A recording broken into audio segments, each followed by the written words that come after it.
তারা তাদের নিজেদের লোকদের নিরাপত্তা দিতে পারে না, আমাদের নিরাপত্তা কি দিবে? এই প্রশ্নের উত্তর দেন না। সেটা তো আমরা তো ওদের কাছে মানে সবকিছুই আমরা আচ্ছা খালেদ ভাই, আমি একটা জিনিস জিজ্ঞেস করতে চাই। যে আপনি উত্তর দিতে পারেন, স্নিগ্ধা আপু উত্তর দিতে পারে, আমার কোনো সমস্যা নেই। প্রশ্নটা হচ্ছে ব্যক্তির স্বাধীনতার মাত্রা কতটুকু? কি এটা ব্যক্তির স্বাধীনতার কোনো মাত্রা নাই সামান্তা। আমার উত্তর আমি দিলাম, ব্যক্তির স্বাধীনতার কোনো মাত্রা নাই। ব্যক্তির স্বাধীনতা দিয়ে বুঝবে একটা ক্রাইম করা পর্যন্ত আপনার জন্য সিআরপিসি আছে, পেনাল কোড আছে, এর বাইরে যদি সে কোনো কিছু করে সেটা আইনভাবে ব্যবস্থা নেবে। একটা ব্যক্তির স্বাধীনতা কত সালের পেনাল কোড আপনি নতুন করে করেন, আপনারা ক্ষমতায় আসেন নতুন করে করেন, যেটা এক্সিস্টিং আছে সেটার কথাই। এখনকার পেনাল কোড কত সালের? এখনকার পেনাল কোড কত সালের মানে কি? পেনাল কোড তো পেনাল কোড, পেনাল কোডের তো প্রতিদিন কত সালের পেনাল কোডের মধ্যে অনেক চেঞ্জ আছে। এটা 1858 সালে, এই যে শেখানো পড়ানো বুলির পাশাপাশি এইটাও শোনেন, 1858 সালে যে পেনাল কোড আছে, বাংলাদেশে প্রতিদিন নতুন নতুন করে যে আইন এনাক্টেড হয়েছে গত 54 বছরে, তার মধ্যে ওই পেনাল কোডের আইনগুলি চেঞ্জ হয়েছে। গড়ে বইটা 1858 সালের, কিন্তু বাংলাদেশের হওয়ার পরে যত আইন হ্যাঁ সবগুলি চেঞ্জ হয়েছে। হ্যাঁ, তো যাই হোক, এইটা এখন যে জায়গায় দাঁড়ায় থাকে। আপনি যে উত্তরটা দিচ্ছেন এটা কি মানে যে ব্যক্তি স্বাধীনতার যে সংখ্যাটা আপনি দিচ্ছেন, স্নিগ্ধাপা একটু সাইলেন্ট করার জন্য অসুবিধা নাই, কিন্তু এই যে ব্যক্তি স্বাধীনতার যে ফরম্যাটটা বলছেন এটা কি যথেষ্ট ক্লিয়ার কাট হয়েছে কিনা? আপনার কাছে কি মনে হয়? আপনার কাছে কি মনে হয়? আমি বলছি ব্যক্তি স্বাধীনতার ক্ষেত্রে আমি উত্তর পাইনি। আপনি আমাকে আবার জিজ্ঞেস করেন প্রশ্নটা, এটা আমি আগে উত্তর দেই। ব্যক্তি স্বাধীনতার প্যারামিটার মানে এই আপনি মাত্র আমারে জিজ্ঞেস করছেন, আমি স্পষ্ট বলছি ব্যক্তি স্বাধীনতার কোনো সীমাবদ্ধতা নাই। ব্যক্তির স্বাধীনতার সীমা হচ্ছে ব্যক্তির স্বাধীনতার সীমা হচ্ছে একটা ক্রাইম করা পর্যন্ত। যেমন ধরেন আমার ব্যক্তি স্বাধীনতা হচ্ছে, আমি বুঝি নাই ক্রাইম করা মানে, বুঝি নাই। আমাদের খাতা কলমে যেটাকে ক্রাইম হিসেবে গণ্য করা আছে, যেমন ধরেন আমার ব্যক্তি স্বাধীনতা নাই আপনাকে একটা টোকা দেওয়ার জন্য, এই টোকাটা একটা ক্রাইম, আমার এটা ব্যক্তি স্বাধীনতার মধ্যে পড়ে না। আমি আপনাকে এটা টোকা দিতে পারবো না, কিন্তু আমি আমাকে টোকা দিলেন, আমি মনে করলাম এটা একটা ক্রাইম, তাহলে আমি কি করব? না, মনে করলেন না, আমি টোকা দিতে পারবো না, টোকা দেয়াই ক্রাইম। আমি মনে করলাম যে এটা একটা ক্রাইম। সেইটাই তো আমি তো বললাম যে টোকা দেয়া তো আসলেই ক্রাইম, আমি আপনাকে টোকা দিতে পারবো না, কিন্তু আমি নিজে রাস্তায় দ্বারা খাইতে পারবো, এটা আমার ব্যক্তি স্বাধীনতা। রমজান মাস হলো, তাহলে তো ক্লিয়ার হয়ে গেল। মানে এই বিষয়গুলো দেখুন, আপনি আর আমি যখন আলাপ করতেছি তখন কিন্তু একটা আলাপের মধ্য দিয়ে এটা একটা মধ্যস্থতা হয়ে যাচ্ছে। কোনো মধ্যস্থতা হয় নাই, আপনি কিন্তু আমার কথা বুঝতেছেন না সামান্তা, আমার কথা বুঝতেছেন না। আমার কথা আপনি বুঝতেছেন না, আমি আরেকটু ভালো করে বলি। যেমন আপনার সাথে আমি যখন আলাপ করতেছি, যখন আমরা 3 জন মিলে আলাপ করব, আমরা যখন 10 জন মিলে আলাপ করব, কোনো না কোনো বিষয় এটা মধ্যস্থতা এবং একটা কমন গ্রাউন্ডে আসতে স্বাভাবিক। কিন্তু যখন একজন লোক হাতে একটা বেত নিয়ে একজন লোককে কান ধরে উঠবস করায় তার পাওয়ার শো করে, এটার কোনো সমতা নাই, এটার কোনো আর্গুমেন্ট নেই, এটা কোনো আলোচনা না। এটা হচ্ছে একজন লোক তার পাওয়ার শো করে আরেকজন লোককে ডমিনেট করতেছে, এটা হচ্ছে এই জিনিস। তার মানে এটা পরিষ্কারভাবে এটা অন্যায়, এটা করা ঠিক হয় নাই। এবং এইটার ব্যাপারে আমি জানতে চাইছিলাম এটার ব্যাপারে এনসিপির কি অবস্থা? না এটা এনসিপির অবস্থান তো আমি বললাম, এর চেয়ে ক্লিয়ার আর কোনো মানে আপনারা দুইজনই আমাকে বেশ একটা ট্রায়ালের মধ্যে নিলেন যে আমি কোনোভাবেই এটা ক্লিয়ার অ্যানসার দিচ্ছি না। How can I be clear more than this? যে আমি বারবার বলতেছি যে এখানে একটা লোক বারবার তাকে ডমিনেট করার চেষ্টা করতেছে, ক্লিয়ার ডমিনেশন, যেটা কোনোভাবে সমতা নাই। এখন ধরেন আমরা যখন আমাদেরকে এখানে বলা হয় যে আমরা ফাইট করছি ইয়ার সাথে, মানে আওয়ামী লীগের সাথে, এটা একটা অসম লড়াই ছিল, আমাদের ছেলেপেলের হাতে ছিল লাঠি আর ওখানে ছিল বন্দুক আর উপর থেকে এয়ার স্ট্রাইক, তাহলে এটা কিভাবে সমতার ভিত্তিতে? এটা তো লড়াইও না, এটা হচ্ছে পুরো খুন করার জন্য একেবারে আক্রমণ। এইটাও একই রকম একটা জিনিস, একটা লোক একটা পরিষ্কার সুন্দর জামা কাপড় পরা, পাঞ্জাবি পরা, এবং সে হচ্ছে লাঠি দিয়ে একজনকে বলতেছে, তার যে সামাজিক হায়ার অবস্থান সেটা সে মিসইউজ করে আরেকটা সামাজিক ভাবে লোয়ার অবস্থানে একটা খেটে খাওয়া মানুষকে, তার জীবনের গল্প তো কেউ জানে না। সেই প্রেক্ষিতে আমি জানতে চাইছিলাম যে এনসিপি রেস্টুরেন্ট খোলা রাখা, বন্ধ রাখা, কেউ এই ধরনের কাজ করানোর জন্য এটা সাপোর্ট করে কিনা? দুইটা সেপারেট জিনিস। হ্যাঁ খালেদ ভাই, এটা দুইটা সেপারেট জিনিস। আমরা যদি এই জিনিসগুলোকে আলাদা করতে না পারি তাহলে আমরা আচ্ছা বলেন তো, একটু বুঝান। না এটা আলাদা জিনিস। আমি বলি, একটা জিনিস হচ্ছে যে আমি যখন বললাম যে আমি ঘটনাটা যখন বললাম যে এখানে একটা মানুষ ডমিনেট করতেছে আরেকটা লোককে এবং তাকে শারীরিকভাবে আহত করছে, এইটা একটা বিষয়, এটা আলাদা। এবং সেই সাথে আপনি বলতেছেন তাহলে কি এনসিপি পুরো একদম রমজান মাসে কি করা মনে করে? এনসিপি কি ধর্মভিত্তিক রাজনীতি দল? এনসিপি কি মনে করে যে এই আলেমদেরকে একদম প্রত্যেকটা ধর্মের প্রত্যেকটা বিষয়ে তারা ফতোয়া দিবে? আমরা কি বলছি আমাদের যে আত্মপ্রকাশ, রমজানের দোকান খোলা থাকবে কি থাকবে না? রমজানের দোকান খোলা থাকবে কি থাকবে না? এখন না আমি বলি এটা কিভাবে নিশ্চিত করতে হবে? আপনারা বলবেন যে এটা আপনাদের উইশ, যা থাকবেন আপনার কি ইচ্ছা। আমি আমার উইশ বলতেছি, আপনি কি আমাকে বলতে দিবেন? আপনি বলতেছেন তো, বলেন। আমি বলতেছি তো, এখানে ক্লিয়ারলি এখানে ইসলামের মধ্যে এবং নানান ধর্মের মধ্যে অনেক ধরনের ফ্যাকশন আছে, অনেক ধরনের বিষয় আছে, প্রত্যেকের রিপ্রেজেন্টেশন নিশ্চিত হয়। এমন করে বোর্ড গঠন করে দিক, এমন ভাবে বোর্ড গঠন করে দিক যেখানে এই যে তাত্ত্বিক আলাপটা হোক, সেটার জন্য তো আমরা ওয়েল ইকুইপড না। আমাদেরকে যদি ফ্যাসিলিটেট করতে বলে, আমাদেরকে যদি জনতা সেই দায়িত্ব দেয়, আমরা সেটা করব। সকল পক্ষ থেকে আমরা আলেমদেরকে নিয়ে আসবো, এক বোর্ডে বসেন, আপনারা সিদ্ধান্ত নেন এটা কি হবে। কিন্তু যে কোনো একটা পার্টি এটা হ্যাঁ না বা এটা বলে দিল আর সেটাই হচ্ছে ওই বাংলাদেশের রুলস হয়ে যাবে। ধরেন জামাত বলছে যে এটা করা, আমি ধরেন বলতেছি জামাত বলছে এটা করা উচিত না, আমরা বলতেছি এটা করা উচিত, তাহলে বাংলাদেশের জনগণ কি করবে, কার কথা শুনবে? যে যে পার্টি করে সে সেই পার্টির কথা শুনবে। তাহলে বিভাজন আরো স্পষ্ট করি আমরা। আপনারা এটা বোর্ড করে দেওয়ার পক্ষে যারাই আলোচনা করবে এবং সেটার মধ্যে আলেমরা থাকবে। আমরা মনে করি স্পেশালাইজ যে কোনো বিষয় যখন এইটার মধ্যে আপনি মনে করতেছেন যেটা, আমি মনে করতেছি যেটা, আমি মনে করি সেটা আপনি মনে করতেছেন এটা স্পেশালাইজ বিষয়, আমি বলতেছি ভাই এটা স্পেশালাইজ বিষয়, আমি মনে করতেছি এটা স্পেশালাইজ বিষয় এবং এইটা আমি রাস্তায় খাবো কি খাবো না, মানে রেস্টুরেন্টে খাবো কি খাবো না, এটা স্পেশালাইজ বিষয়।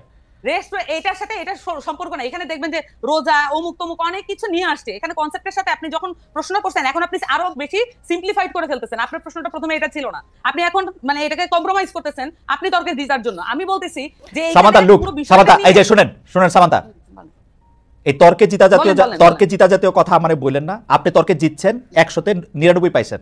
আপনার কথা আমি বুঝতে পারছি, থ্যাংক ইউ। আমি ডক্টর স্নিগ্ধার কাছে যাই। ডক্টর স্নিগ্ধা, আমি জনাব আমি সামান্তা শারমিনের কথা আমি বুঝতে পারতেছি। তারা বলতেছেন যে এই দায়িত্ব তারা কেন নেবেন, যে এই দায়িত্ব তারা যে একটা ঘোষণা করবেন। এটা আমি বলি নাই, এটা আমি বলি নাই। আচ্ছা আবার বলেন, কি বলছেন? না না আপনি থাকবে তার মানে আমার কথা আবার রিওয়াইন্ড করে দেখা যাবে না। আপনি এটা বলতেছেন না যে এই সিদ্ধান্ত এনসিপি দিবে না, আপনি এটা বলেন নাই? যে আমি বারবার বলেছি এনসিপির কাছে যদি জনগণ সকলে মিলে বলুক এনসিপি এটা সলভ করতে হবে, কিন্তু তা তো না। এক একটা পলিটিক্যাল পার্টি, এক একটা জনগোষ্ঠী এক একটা পলিটিক্যাল পার্টি করে। তাহলে এই যে এতগুলো মানুষের দায়িত্ব তো আমরা যদি নিতে চাই তাহলে আমাদেরকে তো ফর্মালি দিতে হবে। তাহলে আমরা সকলকে মিলে এটা একটা বোর্ড গঠন করে আমরা এই সমাধানগুলো দিয়ে দিই। কিন্তু আমাদের রাষ্ট্রীয় কাঠামো আছে, আমাদের ইসলামিক ফাউন্ডেশন নাই। এই সমস্যাগুলো সমাধান করা কি ইসলামিক ফাউন্ডেশনের দায়িত্বের মধ্যে পড়ে না? তাহলে আমরা যে ট্যাক্সের টাকা দিয়ে এই প্রতিষ্ঠানগুলো চালাই, তাহলে আমরা কেন ট্যাক্সের টাকাটা নষ্ট করি? ওকে, আমি আর কিছু বলতে চাই না, আমি মোটামুটি এটা রিওয়াইন্ড করে দেখা যাবে। আচ্ছা, প্রথম কথা হলো যে ইসলামিক ফাউন্ডেশনের প্রসঙ্গটা যখন আসছে, ইসলামিক ফাউন্ডেশনের কথাতে আমরা জানি যে ইসলামিক ফাউন্ডেশন এসব ক্ষেত্রে আসলে ওই মানে স্পষ্ট অবস্থান নেয় না। আমরা একটু ডক্টর রিজনের কাছে আসতে চাই যে এটা নিয়ে আসলে অন্য একটা বিষয়ে আপনার একটু দৃষ্টি আকর্ষণ করতে চাই যে যৌন হয়রানি রোধে শিক্ষা প্রতিষ্ঠান ও কর্মস্থলে সেল গঠনের নির্দেশনা ছিল উচ্চ আদালতের। এই নিয়ে আপনি গত বছর ডয়েচে ভেলেকে বলেছিলেন যে আমাদের বিশ্ববিদ্যালয়ে কমিটি থাকলেও তা ঠিকমতো কাজ করে না, কমিটির সদস্যরাই বিষয়টি ঠিকমতো বোঝেন না। এখন পরিস্থিতির কোনো উন্নতি হয়েছে কিনা? আচ্ছা, না এটা শুধু আমি আমাদের বলি না, আমি মানে স্পষ্ট করি, যৌন নিপীড়ন বিরোধী সেলটি আপনার হাইকোর্টের রায় হয়ে আছে, সেটি কিন্তু সকল প্রতিষ্ঠান, সরকারি শুধু শিক্ষা প্রতিষ্ঠান না, সব জায়গায় থাকার কথা। দুঃখজনক হলো এটা 2009-এর রায়, কিন্তু এখন পর্যন্ত এটা আছে নাই। কারণ কি, যৌন নিপীড়ন কাকে বলে, যৌন হেনস্থা কাকে বলে, সেই আইডিয়াই তো পরিষ্কার নাই। সেক্ষেত্রে না মানে আপনি বলেন তো, যৌন, এই যে আমরা একদিকে বলি 2025-এ আমরা একদিকে বলি গুড টাচ ব্যাড টাচ, আরেকদিকে আমরা দেখি যে একজন শিশুকে আপনি প্রকাশ্যে চুমু খেয়ে যাচ্ছেন। হ্যাঁ, এই যে আলাপ, হ্যাঁ, অথবা আমরা এটা কেন ভাবি না যে নারী বা পুরুষ যে কেউ হোক তাকে টাচ করার ব্যাপারে কিন্তু সম্মতি প্রয়োজন, মানে forget about gender. Doctor Sinha, এইটা কি আপনি একটা ওয়েস্টার্ন সানগ্লাস দিয়ে দেখে কি এটা বলতেছেন? এক এক দেশের বাস্তবতা বা এটা তো এক এক রকম। না না না না, এখানে অফকোর্স আপনি কালচারাল রিলেটিভিজম বলেছেন, তো এখানে কোনো ওয়েস্টার্ন সানগ্লাসের গল্প না। আপনি আমাকে ওয়েস্টার্ন বা ইস্টার্ন তো আরো বেশি, ফরগেট অ্যাবাউট ওয়েস্টার্ন। ইস্টার্নে আপনি খেয়াল করে দেখেন তো কবে কখন এরকম আছে যে আপনি কাউকে দেখলেই তাকে ছুঁয়ে ফেলতে পারবেন। ছোট বাচ্চাদের তো আমরা কোলে নেই, ছোট বাচ্চাদের তো আমরা কোলে নেই রাস্তায়। আচ্ছা, এখানে আমি আপনাকে একটা কথা বলেছি, কোনো কিছু যদি কালচারের মধ্যে, আমি একদম নির্লিপ্তভাবে একজন নির্বিজ্ঞান হিসেবে বলি, কোনো কিছু যদি আপনার কালচারে থেকে থাকে এবং সেটি যদি আপনার এই ধরনের মানে অন্যায়ের দিকে ধাবিত হয়, সম্ভাবনা তৈরি করে ক্ষতিগ্রস্তের, তাহলে সেটি আপনার কালচারে থাকলেই সেটি জায়েজ। গল্পটা তো তা না খালেদ ভাই। যেমন আপনাকে আমি একটু স্পষ্ট করি, আপনি কি জানেন না কত শত এক্সাম্পল দেয়া সম্ভব। আপনার গবেষণা কি বলছে যে এই যে শিশুরা, একজন শিশু তার পরিবারই নিরাপদ হচ্ছে না, এই শিশুর কিন্তু প্রথম শত্রুটা, এটা কিন্তু একটা খুব সিরিয়াস ডিসকাশন। বাংলাদেশের গবেষণা অনুযায়ী আপনি দেখবেন যে প্রথমত ভিকটিম হয় হচ্ছে শিশুর পরিবার, দ্বিতীয়ত হচ্ছে নিকট আত্মীয়, তৃতীয়ত হচ্ছে স্থানীয় লোকজন, এবং চতুর্থত হচ্ছে এরকম অপরিচিত লোকজন, খুব কম। তাহলে এই যে শিশুর পরিবারের থেকে এই ঘটনাগুলো যে ঘটছে, কেন ঘটছে? তার কারণ আপনি যে কালচারাল প্র্যাকটিস, আমরা যখন কাজ করি, গবেষণা কাজ করি, বিশ্বাস করেন ম্যাক্সিমাম ক্ষেত্রে দেখা যায় যে আদর করতে বলে তাকে যৌন হেনস্থার শিকার করা হয়। এটা তো একটা গবেষণার ফলাফল, এখানে কোনো ইস্টার্ন ওয়েস্টার্নের ব্যাপার তো নাই। এক, দুই, আপনাকে আরেকটা কথা বলি, এই যে আলাপটা আপনি হাইকোর্টের কথা বলছেন, আপনি দেখেন আমার বলতে কোনো দ্বিধা নাই, এই যে এখন সবাই এই যে ঘটনাটা ঘটেছে এটা তো খুনের শাস্তি, ফাঁসি হবে, এটা কিন্তু আমি আবার রিপিট করেছি, অ্যাটেম্প টু মার্ডার, খুনের শাস্তি, এটা ফাঁসি হবে। কিন্তু আমরা কি এই আইনটা কখনো করতে পেরেছি যে ধর্ষকের বা এই ধরনের ইস্যুতে এটা জামিনযোগ্য অপরাধ হবে না? ধর্ষণের ক্ষেত্রে এটা আপনি জামিনযোগ্য অপরাধ হিসেবে গণ্য হবে না। শুধু এতটুকু করেন, দেখবেন মানে অনেক কিছু মুশকিলে আসান হয়ে যাবে। কিন্তু ওদিকে আপনি হাঁটেন না কেন? এটার জন্য তো আপনাকে একাডেমিক স্কলার আছে, গবেষণা করে, তাদেরকে বসান, আলাপ করেন, দেখেন সিচুয়েশনটা কি হয়, তারপরে না আমরা এদিকে যাব।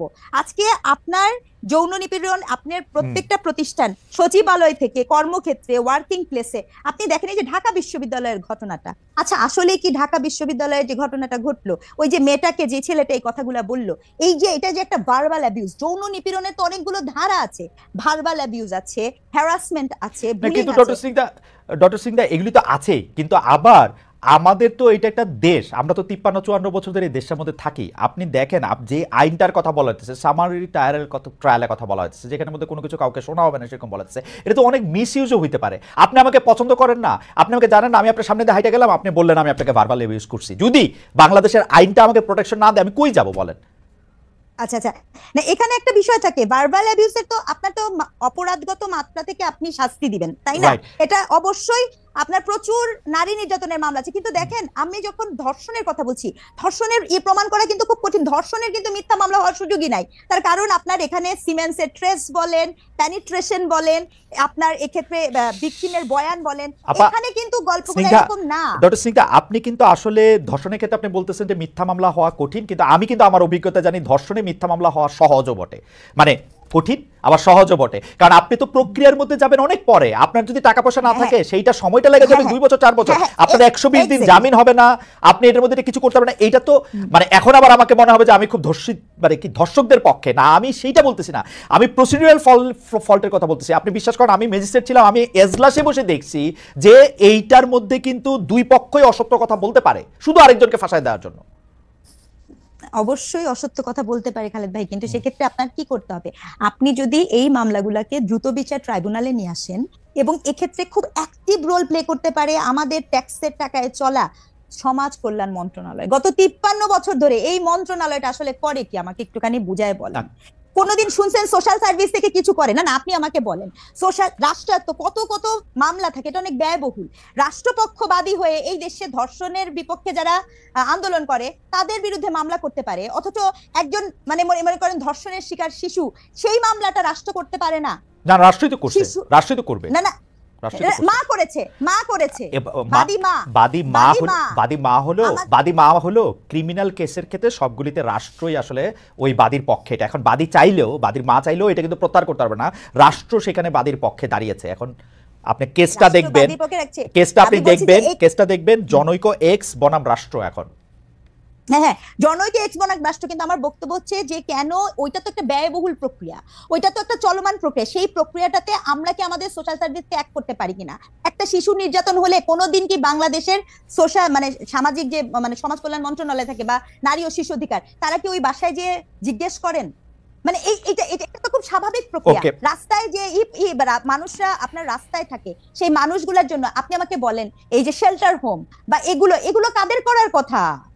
এই বিষয়গুলো কার করার কথা? আমার প্রশ্নটা ঠিক ওখানে। কিন্তু এখানে হচ্ছে যে আমাদের এই প্রশ্নটা রয়ে যায় যে আমরা বর্তমান সরকারের দিকে যদি তাকাই, তাহলে বর্তমান সরকার তো 7 মাসের সরকার, এর আগে 17 বছরের একটা দুর্দণ্ড প্রতাপশালী 15 বছরের একটা সরকার ছিল, তারা কি করছে সেটাও আমাদের একটু মাথা রাখা দরকার। তার আগে সরকারগুলি কি করছে সেগুলি আসলে আমার মাথা রাখা দরকার। এবং এই সরকার আইসা তো এই সরকার আইসা, সরকারের হাতে তো কোনো ম্যাজিক বা আলাদিনের চেরাগ নাই, যারা সবকিছু করে ফেলতে হবে। যাই হোক, আমরা অনেকটা শেষ পর্যায়ে চলে এসেছি। আমরা একটু সামান্তা শারমিন আপনার কাছে একটু জানতে চাই, মানে হয়েছে কি সামান্তা, আমি আপনাকে একটু নিশ্চয়তা দিতে চাই, আমি কিন্তু আপনাদের শত্রু না, মানে আমরা যারা আপনাদেরকে প্রশ্ন করি যে তারা শত্রু না, তো সেইটা আপনাকে একটু এনশিওর করতে চাই যে আমরা প্রশ্নই করি হচ্ছে যে আপনাদের অবস্থানটা জানার জন্য, হ্যাঁ, ক্লিয়ার হওয়ার জন্য। আচ্ছা সামান্তা, আমাদের আরো একটা প্রশ্ন আছে, আমি জানি না আপনি এই প্রশ্নটা উত্তর দেওয়ার জন্য একটু রেডি কিনা, তারপরও আমি আপনার ভালো লাগলে আপনি দিয়ে না দিলে দিয়েন না। সেটা হলো যে ছবি ছাড়া এনআইডির দাবিতে আমরা ঢাকায় নারীদের কর্মসূচি দেখেছি, এই সরকারের সময় নির্বাচন কমিশন আবার পুরুষদের এনআইডি ফর্মে একাধিক স্ত্রী থাকে সেই তথ্য নামধাম যুক্ত করতে চায়। গত কয়েক মাসে বহু বিবাহের পক্ষে অনেক প্রচারণা আমরা সোশ্যাল মিডিয়ায় দেখছি। তারাও হাসিনা বিরোধী ছিল, আমরা এটা বলবো, জুলাই আন্দোলনে অবদান রেখেছে, এটা তারাও ফোকাস করতে চায়। এসব বিষয় কি কোনো আপনারা কোনো অবস্থান নিতে চান, নাকি এইসব ক্ষেত্রে আপনারা একটা বোর্ড করতে চান এবং বোর্ড নিয়ে আপনারা? না, এক্ষেত্রে ব্যাপারটা বেশ কমপ্লিকেটেড। এক্ষেত্রে আসলে স্পষ্ট করা যাবে, তবে আমাদের পার্টিগত জায়গা থেকে আমরা এই বিষয়টা নিয়ে এখনো আলাপ আলোচনা করিনি। বিশেষত আমাদের পার্টিগত জায়গা থেকে যেহেতু আমরা অল্প কয়েকদিন হয়েছে এই বিষয়গুলো নিয়ে ভাবার সুযোগ বা ওই ফোরামে উত্থাপিত হওয়া, সেই কাজগুলো হয়নি। আশা করি যে এটা পরের বার উত্তর দিতে পারবো। আলাপ না হলে পার্টি অবস্থানটা বলা খুব কঠিন। আচ্ছা, তাহলে এইটা একটু বলেন, এইটা একটা আপনার জন্য বলা হয়তো এখন সহজ। জুলাই আন্দোলনের কৃতিত্ব ভাগাভাগির দ্বন্দ্ব প্রকাশ্যেই আছে এখন। এছাড়া নানা ট্যাগ দিয়ে আপনি এটা জানেন যে জুলাইয়ের মিত্র এক পক্ষ আরেক পক্ষকে খারিজ করতে চাইছে। বিশেষ করে মানে অগাস্ট থেকে বলা হয়তো স্বৈরাচারের দোসর, এখন আবার বলা হচ্ছে শাহবাগী। আপনি বাস্তবতাটা জানেন, আমরা ইয়াতে না যাই। এটা একটা নতুন অস্থিরতা তৈরি করতেছে, এই শাহবাগ শাপলা এই বিভাজন। এটা আপনারা কীভাবে এটা ডিল করবেন? যেইখানে আমরা দেখতেছি যে শাহবাগেরও একটা বড় অংশ আপনাদের পক্ষে ছিল, মানে শাহবাগের বড় অংশ মানে কি শাহবাগী যাদেরকে আমরা বলতেছি, আবার শাপলা থেকেও একটা বড় অংশ আপনাদের পক্ষে অবস্থান নিয়েছে। এটা ডিল করার ক্ষেত্রে আপনারা কি করবেন এখন? দেখুন, এটা ডিল করার জন্য আমাদের যেটা দরকার, যে আমরা যেটা বলছিলাম যে আমরা মধ্যপন্থী দল, এবং বেশিরভাগ দেখা গেছে যে অনেকে এটা একসেপ্ট করেছেন, কিন্তু আবার অনেকের মধ্যে প্রশ্ন হচ্ছে তাহলে মধ্যমপন্থার দল তো অনেক দলই আছে, তাহলে এটা আবার নতুন কোন মধ্যমপন্থা? তো আমরা যেটা করতে চাই, যেটা আমাদের ইচ্ছা, এবং যেটা হচ্ছে আমাদের পার্টিগতভাবে আমরা মনে করি যে বাংলাদেশের জন্য ভালো হবে, সেটা হচ্ছে যে একটা মধ্যমপন্থা হতে পারে যে আপনি কোনো ধরনের আর্গুমেন্টে গেলেন না, কোনো ধরনের বিষয়কে আপনি একনলেজ করলেন না। এবং আমি যেটা বললাম যে বিভিন্ন সময় আমি বলেছি কমিশন গঠন এবং ফর্মালাইজ করা, যে কোনো আর্গুমেন্টকে ফর্মালাইজ ওয়েতে ডিল করা, এবং যাতে করে রেসপন্সিবিলিটি থাকে ওইসব আর্গুমেন্টের প্রতি। তো সেই জায়গাগুলোকে নিশ্চিত করার জন্য একটা বিষয় হচ্ছে যে এই বিষয়গুলোকে এড়িয়ে যাওয়া, একেবারেই এড়িয়ে যাওয়া, কোনো আর্গুমেন্টে না যাওয়া, কোনো ধরনের বিভাজিত করার জন্য যে কোনো কথাকেই এড়িয়ে যাওয়া। আরেকটা মধ্যমপন্থা হতে পারে যে আপনি এই আর্গুমেন্ট গুলোতে ঢুকবেন এবং আপনি এটার মধ্যে রেসপন্সিবল অ্যাটিটিউড করবেন, সেই সাথে যা যা করা দরকার আপনি সকল পক্ষকে একসাথে আনার জন্য মিডল গ্রাউন্ড হিসেবে ওয়ার্ক করবেন। এখন আমাদের পার্টিগত জায়গা থেকে আমরা মনে করি second option is better for Bangladesh. এবং বাংলাদেশে অনেক রকমের খুব প্রান্তিক আইডিয়ার কিছু মানুষ আছে, মানে আপনি যেটাই বলেন, ধরেন এখানে যদি বলি নারী প্রসঙ্গে খুবই দেখবেন যে খুব অল্টারনেটিভ এক্সট্রিমের অনেক ধরনের মতামত আছে। তাহলে এই মানুষগুলোকে তো আপনার একত্রে আনতে হবে, না হলে আমরা শুধু কিন্তু আমার পার্টি পলিটিক্স নিয়ে আমরা চিন্তিত না। আমরা বলেছিলাম আমরা রাজনৈতিক জনগোষ্ঠী তৈরি করতে চাই। রাজনৈতিক জনগোষ্ঠী তৈরি করার জন্য তো আমার সবচেয়ে অপোজিশনের লোকটার সাথেও আমি যাতে টেবিল টক করতে পারি, আমি তার সাথে যাতে যৌক্তিক মতামত গুলো দিতে পারি, তার সাথে একমত হইতে পারি, সেই জায়গাটা